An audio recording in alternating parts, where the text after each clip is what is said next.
আমাকে দেখো ব্যাগটা নিয়ে আসছি। এই যে ও এসছে ব্যাগ নিয়ে করার জন্য, মা বলছে রাস্তা ধরে যা, ওদের ব্যাগ নিয়ে আসবি সব।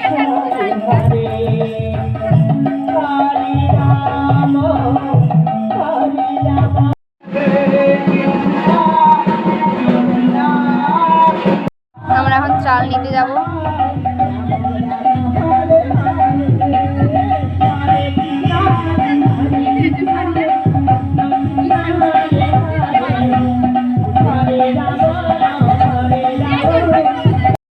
চাল নিয়ে এলাম, তারপর এখানে খাওয়া হবে। এখন সারাদিন এই গানটা হতে থাকবে, তো তাই এই গানটা শুনতেই হবে। আর এই যে এখানে দুপুরে হবে অন্য কিছু, এখন এটাতে হলুদ দেওয়া হয়নি, তাই